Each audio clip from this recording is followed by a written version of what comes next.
Our closing hymn is 128, For All That Is Our Life.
Good morning.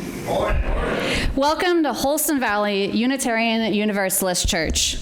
I am Sarah with the pronouns she, her, and I will be your service leader this morning.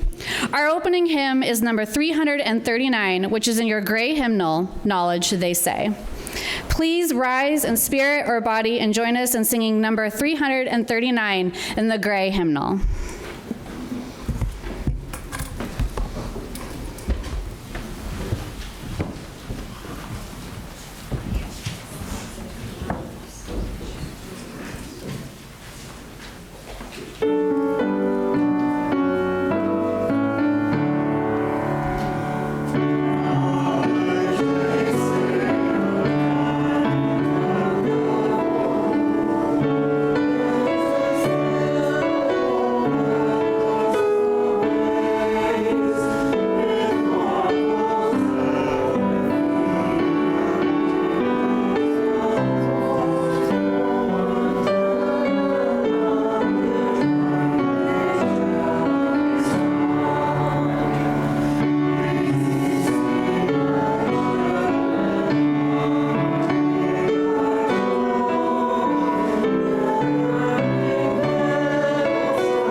Good morning. I'm Lee, and I will be giving our message this morning. And I'd like to invite you into this space of community. We are seekers on a quest. Sometimes we think we found it. Wrapped up, glimmering with newness, straight off the intellectual assembly line. All the answers right here for us. And others, if they'd only listen. But the truth has a way of coming in disguise, sometimes wearing rags, sometimes finery, but so often cloaked from our immediate sight, and sometimes that which we have rejected, that which we let go of, or decided was only for others, but not us, can be our teacher. Let our time of worship be an acknowledgement of the never-ending journey toward truth and meaning, and our appreciation of those we learn from along the way.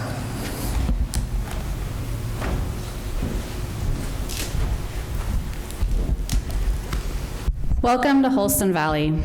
Whether you are with us on the internet or you're with us sitting in the chairs around me, we are one community, united in our commitment to each other and our commitment to live out our principles in the world.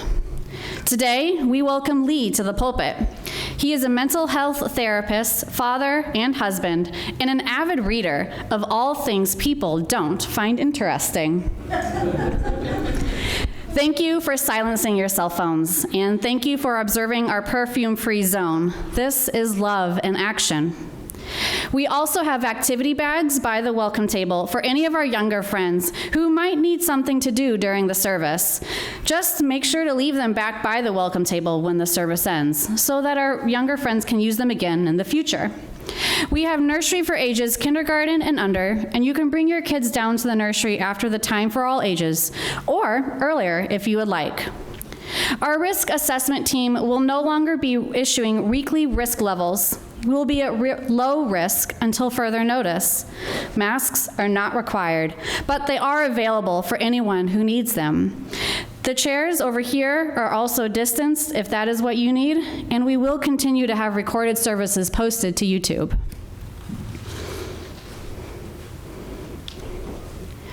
May this flame, symbol of transformation since time began, fire our curiosity, strengthen our wills, and sustain our courage as we seek what is good within and around us.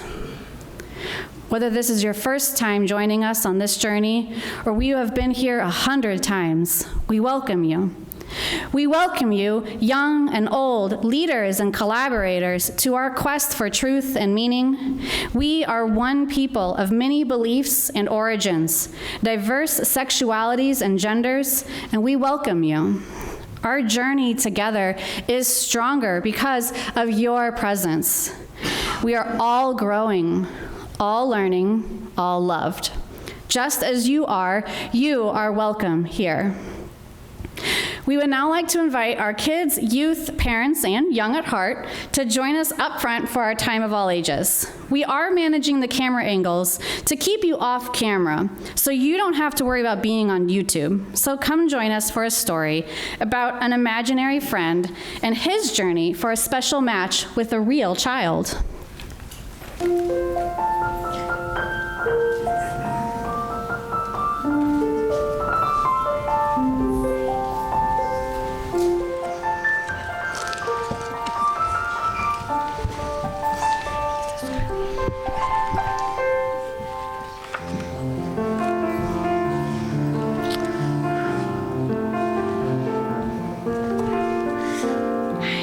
Good morning. How is everyone this morning? Are you feeling good? Yeah.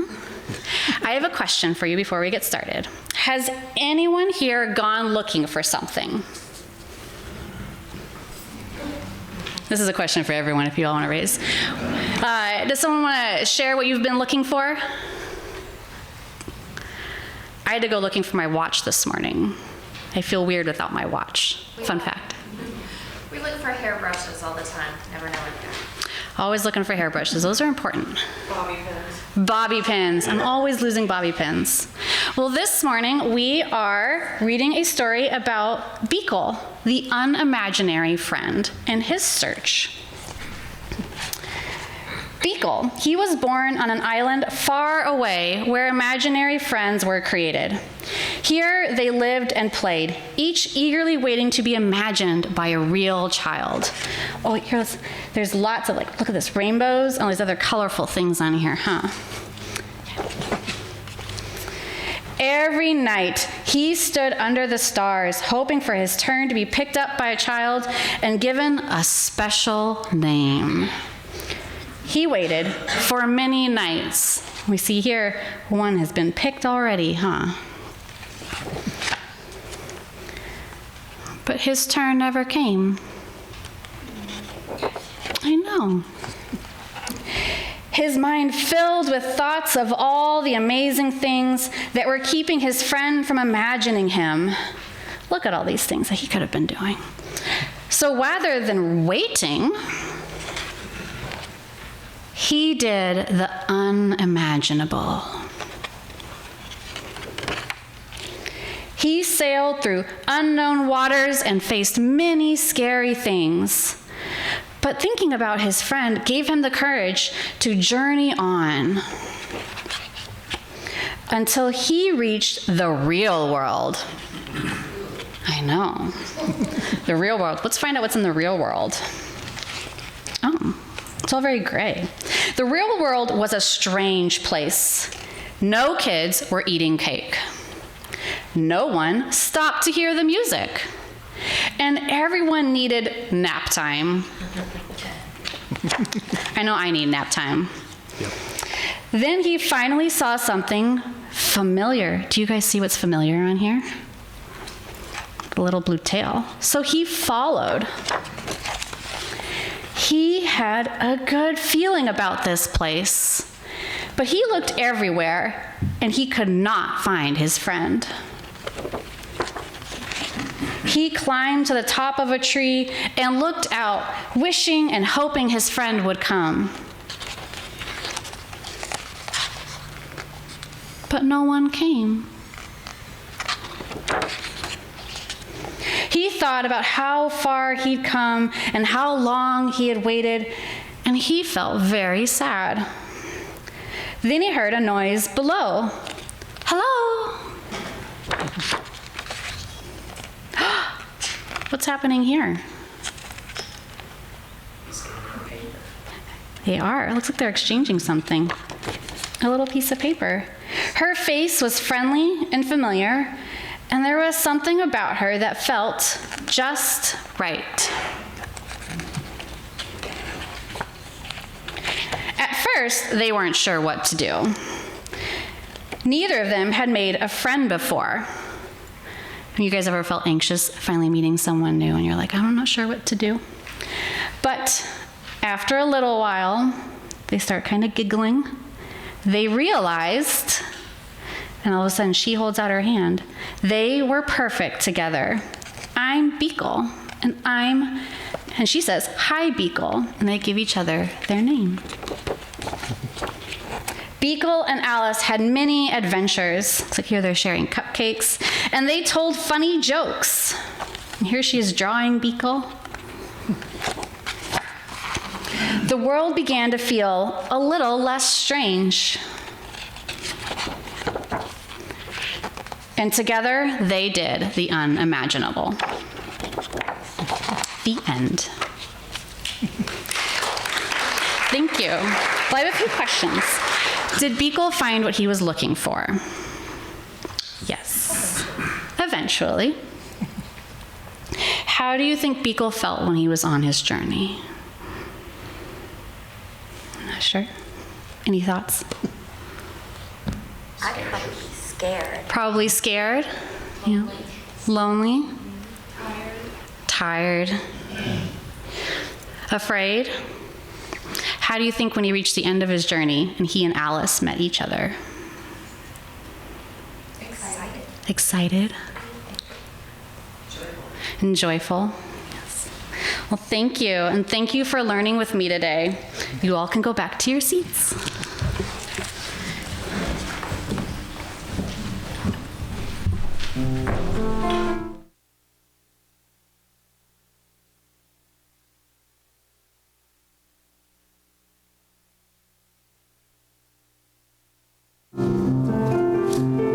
Just as a story speaks to us that nonfiction usually can't reach in the same way, music speaks to a part of us deeper than words. Today's musical offering is One of Us, performed by Wendy Hurl.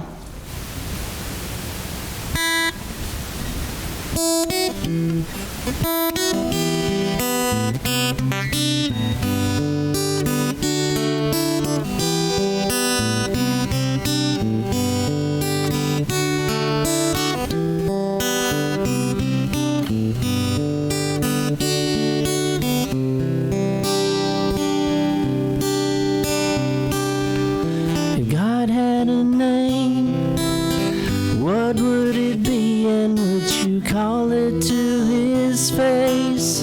If you were faced with him in all his glory, what would you ask if you had just one question? Yeah, yeah, God is great, and yeah, God is good, and yeah. What if God was one of us? Just a slob like one of us,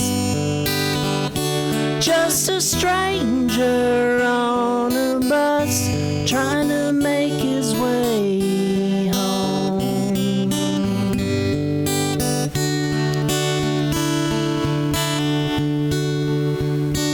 If God had a face, what would it look like, and would you want to see? If seeing meant that you would have to believe in things like heaven and in Jesus and the saints and all the prophets, and yeah, God is great, and yeah,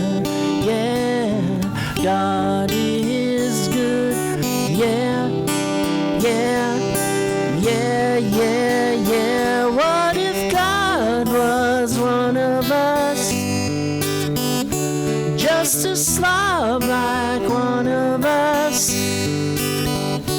just a stranger on the bus, trying to make his way home. Nobody calling on the phone, except for the Pope maybe in Rome, trying to make his way home. Up to heaven all alone.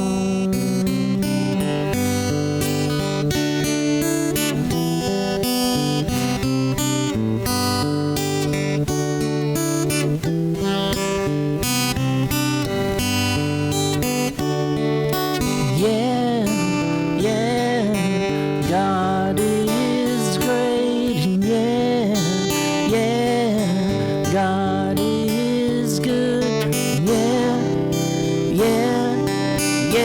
yeah. What if God was one of us? Just a slob like one of us,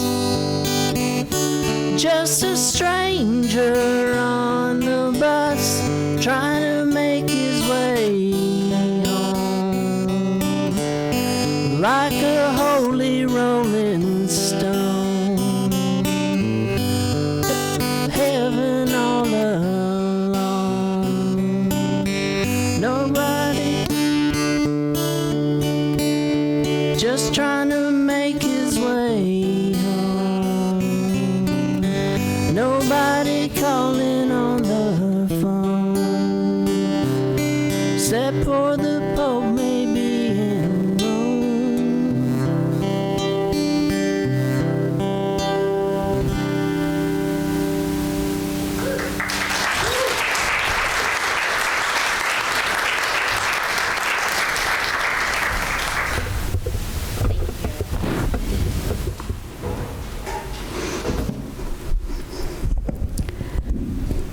Thank you, Wendy. That was beautiful.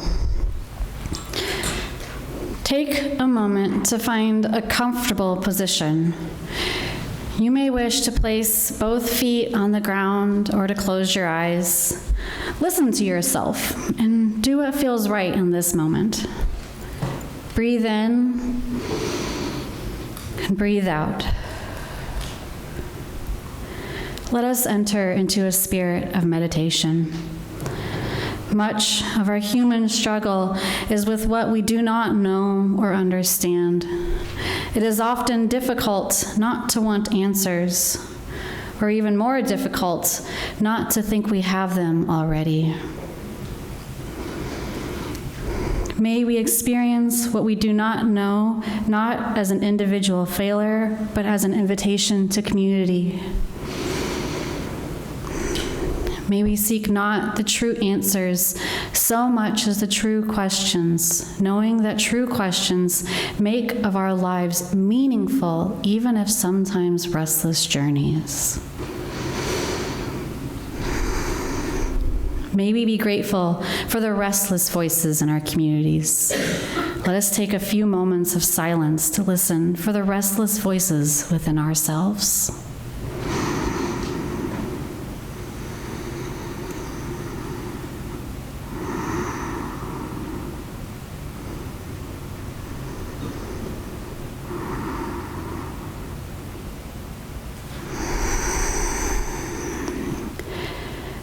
May we be good company to one another in our questions and our journey. So may it be. You may return. Come to this community with all that you are. Your joys and your concerns are welcome here.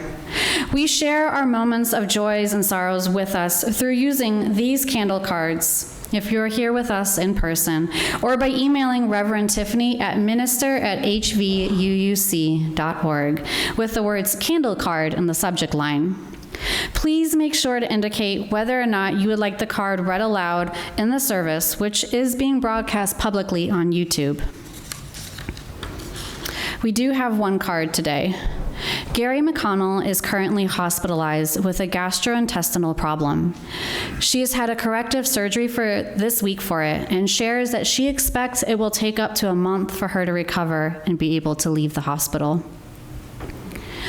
If you wish to light your own candle now, go around and form a line by the window, and Lee will assist us with this process. If you're on this side of the building, please go around through the back door to be sure you don't pass in front of the camera. If you also wish for us to light a candle for you, please raise your hand until I acknowledge you, and I will light a candle for you. Well, Lee will light a candle for you. And we light our first candle for you who are not in the building, but are ever in our hearts and minds.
a final candle for all that remains unspoken in our hearts and minds.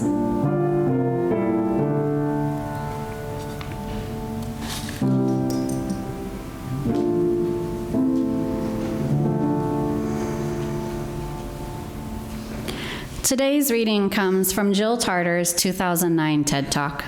She is best known for her work on her search for extraterrestrial intelligence. We live on a fragile island of life in a universe of possibilities.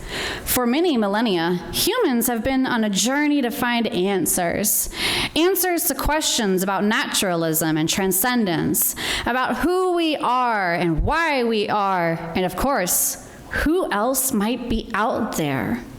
Is it really just us? Are we alone in this vast universe of energy and matter and chemistry and physics? Well, if we are, it's an awful waste of space. But what if we're not? What if out there others are asking and answering similar questions? What if they look up at the night sky at the same stars but from the opposite side? Would the discovery of an older cultural civilization out there inspire us to find ways to survive our increasingly uncertain technological adolescence? Might it be the discovery of a distant civilization and our common cosmic origins that finally drives home the message of the bond among all humans? Whether we're born in San Francisco or Sudan, or close to the heart of the Milky Way galaxy, we are the products of a billion-year lineage of wandering stardust. We, all of us, are what happens when a primordial mixture of hydrogen and helium evolves for so long that it begins to ask where it came from. I'd like to invite Lee to the pulpit.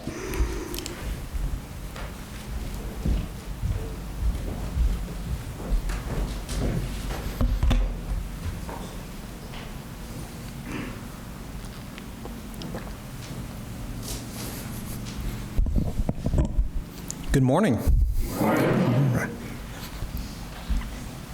The night came to a slow stop. He was excited and terrified as his quest began. The forest was dark, very dark, some parts darker than others. As they had all agreed, each knight scanned the forest.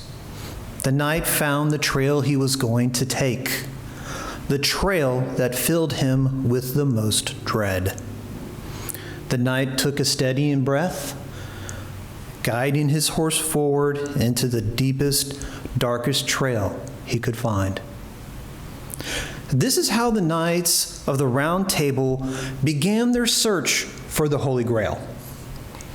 The legend of the Holy Grail is very well known in our culture. There have been movies, dramas, and comedies about knights leaving their home and searching for the Holy Grail.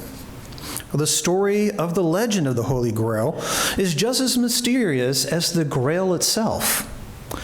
The origins of the legend can be traced back to a group of Gnostic Christians called the Cathars.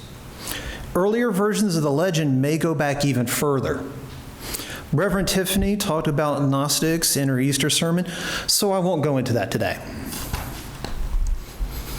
Today, we are going to join the Knights of the Round Table as we look for the Holy Grail, our own personal experience of meanings, or at least learn something interesting.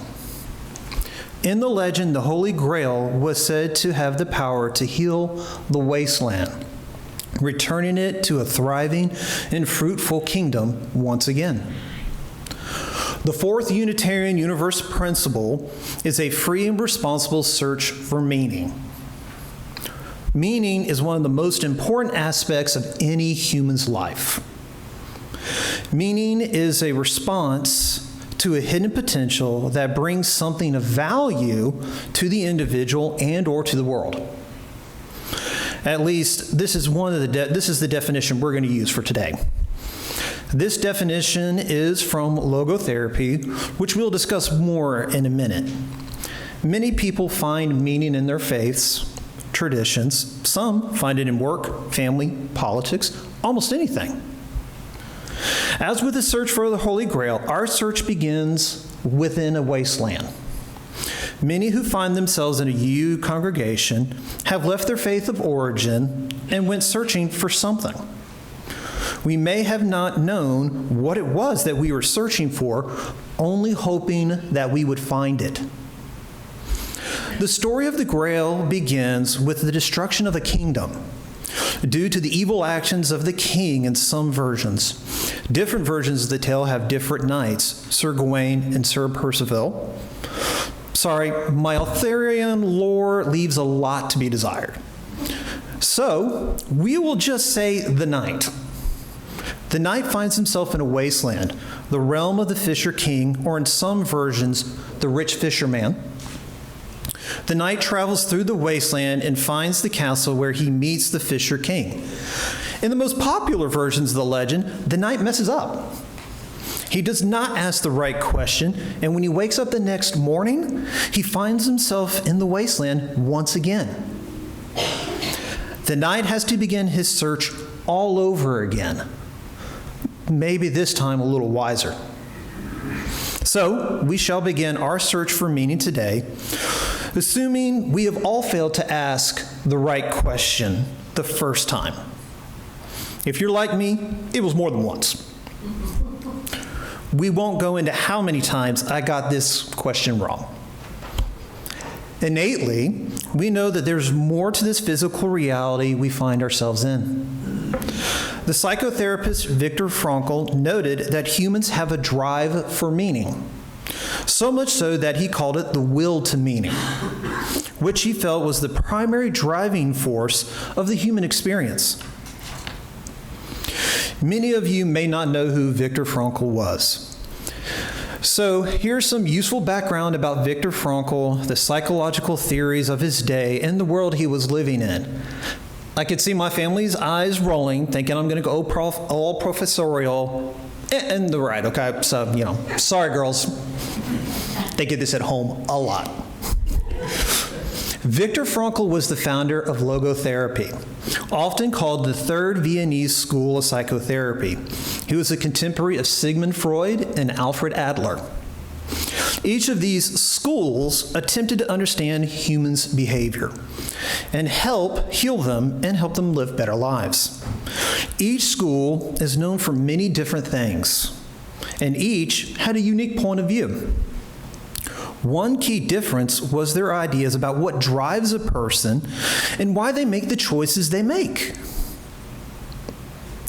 Very useful information if you're going to do psychotherapy. The first school was Sigmund Freud's theory. Freud thought that humans' primary motivation was the pursuit of pleasure, or the will to pleasure, hence why he talked about sex so much. Freud had a lot of reasons to think that the subconscious is preoccupied with all things pleasurable, given that he developed and refined his therapy and his theory in the Victorian age. For those who don't know, sexuality itself was taboo at the time. Any kind of pleasure was avoided. Well, not really. They just didn't like to talk about it. It was kept secret. So Freud's theory was that if you suppress your desire, it will result in a neurosis. Makes sense, right?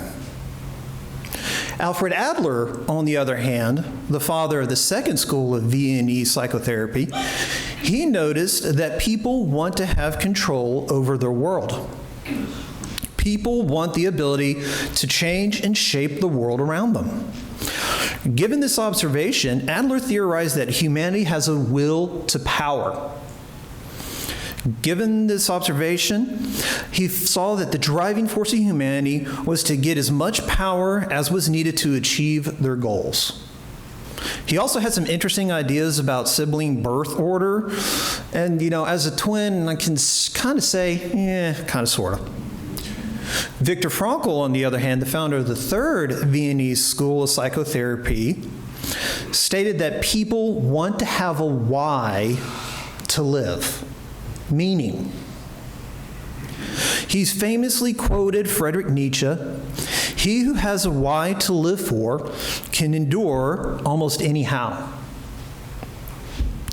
In the Grail legend, the heroic knight finds his way back to the wasteland, which magically moves each time the Grail riddle is not solved. The knight has learned much and is no longer the young fool that he was, but an older fool. The fool, in this sense, is one who knows that they don't know anything and is always learning. He has also learned a little bit of humility. The knight must travel through the wasteland for 7 days and 7 nights without food or water, since the land has been totally destroyed. On the 7th night, he finds himself at the Temple Perilous, where the old king, the evil king, had been laid to rest. In the older versions of the tale, the king was responsible for creating the wasteland by raping and kidnapping the maidens who watched over the land and provided for all those who traveled and lived there. Viktor Frankl found himself in a wasteland created by the Nazis. Frankl came to his theory of the will to meaning while surviving the Holocaust. Viktor Frankl was a Jew and lived in Austria, hence the Viennese school of psychotherapy. He spent 3 years of his life in 4 concentration camps, including Auschwitz. Franklin wrote about his experience in his famous book, Man's Search for Meaning. If you haven't read it, you really should. In his book, Man's Search for Meaning, Frankl shares the horrors of the concentration camps. It's gut-wrenching at times, but offers the greatest hope imaginable. Even in the darkest and worst humanity had to offer, he was able to find joy, beauty, compassion, and meaning in his suffering. One such account, Viktor Frankl tells of marching in the snow to a work site. It was bitterly cold, and since he was a psychotherapist, one of the guards would like to talk to him. So Frankl was able to be at the front of the marching column. Viktor recounted seeing the sunrise. He was able to see the beauty of the dawn, the vibrant colors, and he was able to realize how beautiful it was. Frankl said that he really enjoyed that sunrise and was uplifted and was able to find value of the sunrise, even in hell. To find beauty in suffering is liberating. It gives us a why. We all have suffered in some way or another. We all have walked through the wasteland at some point in our lives. Thankfully, I have never walked a wasteland like the Holocaust or anything close to that kind of hell. I do remember having COVID, though. Unfortunately, we didn't catch it soon enough, and my family caught it too. If you've had COVID, you know how miserable it is. If you know anyone who has had COVID, you know how miserable it is. I remember on the first day that it got really, really, really bad. I was crawling into bed, just having gone to the bathroom and realizing I needed a nap because it really takes it out of you. Now, I have a wonderful memory foam bed. I had back problems from a car accident, and this bed is so comfortable. Anyway, I started to lie down, and I realized how comfortable the bed was. And I remember saying out loud, "Thank God I have a comfortable bed." I was able to really feel how good the bed felt in that moment. As I pulled the blankets up, I was so grateful for all the quilts my mother-in-law and my wife and I have inherited.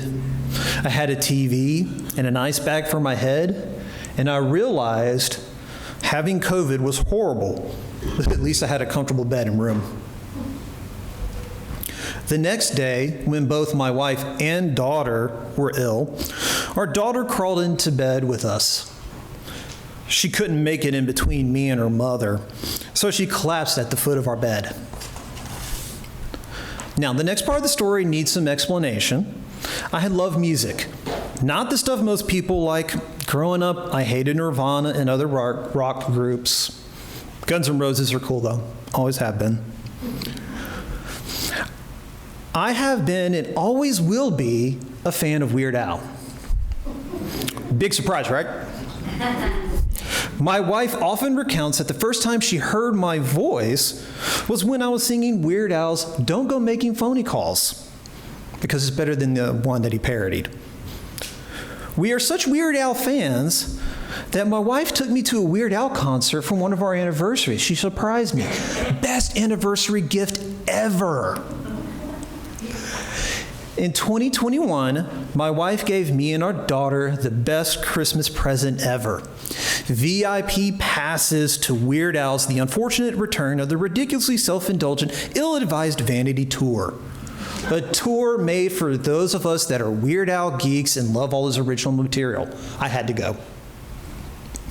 It was amazing, and it fulfilled our family's dream of actually getting to meet Weird Al. Anyway, back to the story. With my sick wife next to me and my sick daughter at our feet, we watched the movie Weird, which is a mockumentary about Weird Al's life. And as we sat there, sick, feverish, drifting in and out of sleep, we watched Weird. I remember finding the meaning in that moment. We were sick with COVID, but we were still able to enjoy time together, watching a crazy movie about our favorite cultural icon. I really felt the connection of our family in that moment. In the moment of the sickest that I have ever been, I was really able to enjoy the time with my girls. It remains one of my fondest memories, in the same league as getting to meet Weird Al, and that's saying something. As a therapist, I find that Nietzsche and Frankl were right. Humans are meaning-making machines. We need a why. To make this a little simpler, we are going to talk about Frankl's meaning triangle briefly, which is a part of logotherapy. The logo in logotherapy means meaning. The aim of this psychotherapy is to help the client find meaning in their lives and help them apply meaning to change their worldview and how they act in the world. Logotherapy is probably my favorite theory of psychotherapy. I use it every day. Now remember the definitions that we're using. Meaning is a response to a hidden potential that brings something of value to the individual or to the world. So with the triangle, the first corner of the meaning triangle is called the meaning from receiving, or the meaning from experience. This meaning comes from the world. This can be the beauty of nature, art, music, or a really, really good steak, or a portobello mushroom if you're a vegetarian. This is when you are able to receive something that lifts you up. This is when you are able to see the value of the experience, and it can foster a sense of purpose. By receiving joy and wonder, our lives have purpose in just the joy of the experience. Whether it's a sunrise or watching a movie with your family, these experiences give the moment value, producing love and connection that we can't put into words, only feel. The second corner is what we give to the world. As a therapist, I find this every day. My job is highly rewarding as well as highly stressful. But I also found meaning in working in restaurants. It was not so much the food as it was making people's days brighter. We each have talents and gifts we can share with the world. Here's a great example.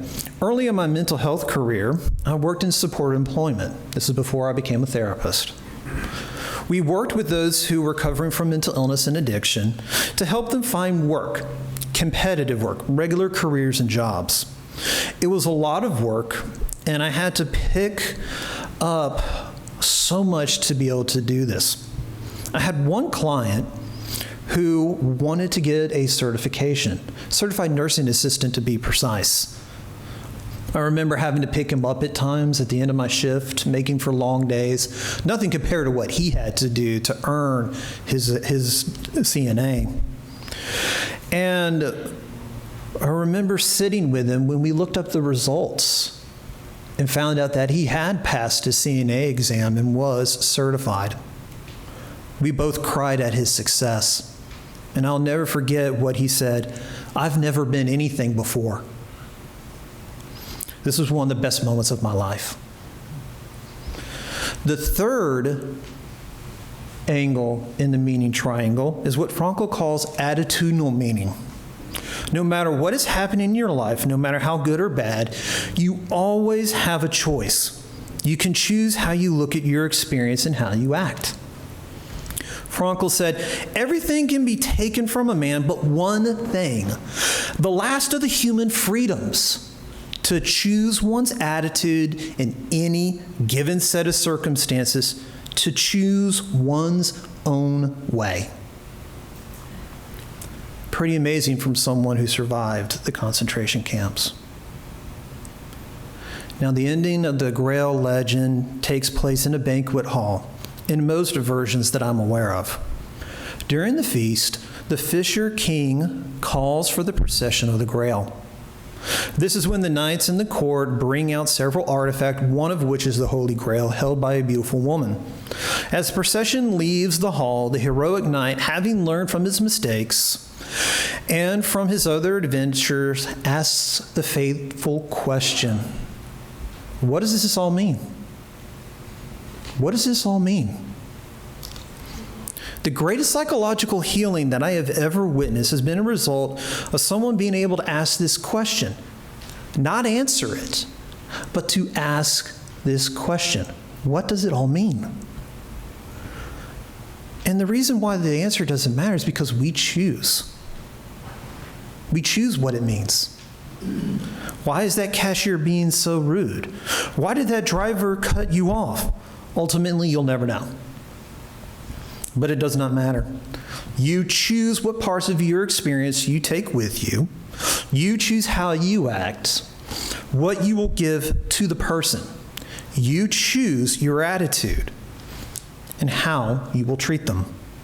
This is what gives life meaning.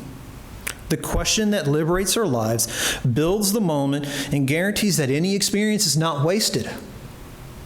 That question, what does it all mean? Everything has meaning. Every breath, every drop of rain, every illness, if only you ask that question. I thought long and hard about what would be the best message that I could give to anyone who would be here today and anyone who would hear this message. As the quest for the Holy Grail tells us, is to ask the question, what does it all mean? Every day we wake up, ask what your life means. What is it that you are receiving? What beauty will you find today? Will you curse the rain or will you dance in it? What is it that you will give today? What is going to be your gift to the world? What are you going to do to make the world better? How are you going to act? The choice is yours. You can see the world with a fearful and hating heart, or loving compassion. The choice is yours. Like the knight, you will make mistakes. You will start off as the fool because we don't know anything. You will grow. You will ask the wrong question the first time and fail to heal the wasteland. But if you keep going, you will learn. You will grow. Just keep walking. One day you'll ask the right question. What does all of this mean? And the answer is not what's important. The question, the right question, heals you in the world. The right questions opens the gates to bring back the harmony of your life, bringing your life meaning. What does this all mean? Thank you.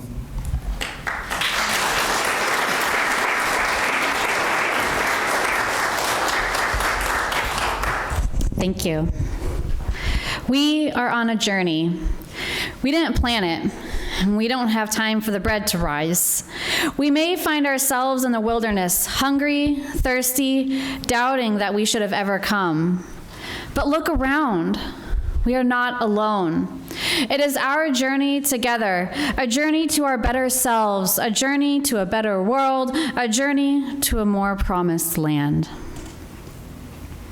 We thank you for being with us today. There are still some spots open for our next Path to Membership class, which will be on Sunday, May 28th after the service. You can sign up using the sheet on the back table or by emailing membership@hvууc.org. We are starting to plan for our summer religious education. During the summer, rather than having structured individual classes, we offer an all-ages activity during religious education time at 9:30, where anything is possible. Previous RE classes have included discussions on astronomy, rock painting, a lesson on pollinator, a variety of science experiments, crock pot cooking over outside on the fire pit, making sushi, and special music. The sign-up sheet is in the foyer, and it's looking a little sparse for June and July, but May is looking really good. Thank you. So sign up today. If you have any questions, please contact our Director of Religious Education, Justin Ridley, or you can also email him at dre@hvууc.org. The Social Justice Committee Environment Focus Group is hosting a coffee table during coffee hour today. Please drop by and visit with them after the service. Also, after service today, the PeaceWorks Focus Group will host an info table about nuclear awareness, pollution of the Nolichucky River, and how you can be active in this issue. And if you're interested in helping with Sunday services tech, whether it's running the video camera, pushing play when we have videos to show in service, or editing or posting our services after they're recorded, email tech, that's TECH, @hvууc.org. Again, the email is tech@hvууc.org to express your interest. This is an important part of our service. It happens a lot in the background, but without it, we would not be able to be where we are now. Next Sunday, we invite you to our flower communion service. Please bring a flower. It can be wild, like a dandelion, store-bought, or even from your own garden. We also may have a few flowers here just in case it didn't quite make it here. This is one of our beloved annual services, and we are excited to invite you to join us for this joyous gathering next Sunday. You can also learn more about the many opportunities for fellowship, justice work, and working together by visiting our website at hvууc.org and by checking out our news and events sections.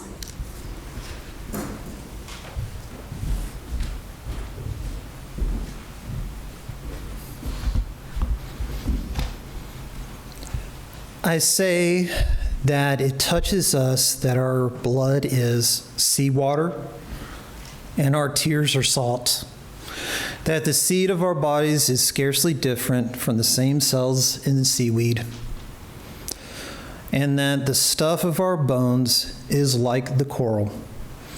I say that the tide rolls in on us, whether we like it or not, and the sands of time keep running their intended course. I say we have to go down into the waves' trough to find ourselves, and then ride or swell until we see beyond ourselves into our neighbor's eyes. I say that we shall never leave the harbor if we do not hoist the sail. I say that we have got to walk the waves as well as the solid ground. I say that anyone who goes without consciousness of this will remain chained to a rusty anchor. May the jury find us worthy. Amen. We are now going to sing our final hymn, Oneness of Everything.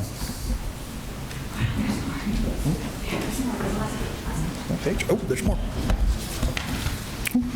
Our closing hymn of this month is The Oneness of Everything, number 1052 in the Teal hymnal. And this is also when we will pass the offering plate. The contributions that you make to us during the offering supports the ways that we build each other up within our community. and also gives us the resources we need to stretch out into the wider world to make a positive impact. If you're making a pledge payment, please mark it as such, and thank you so much for your contribution. Please rise as with us in body or in spirit for our closing hymn, The Oneness in Everything, number 1052, in your Till hymnal.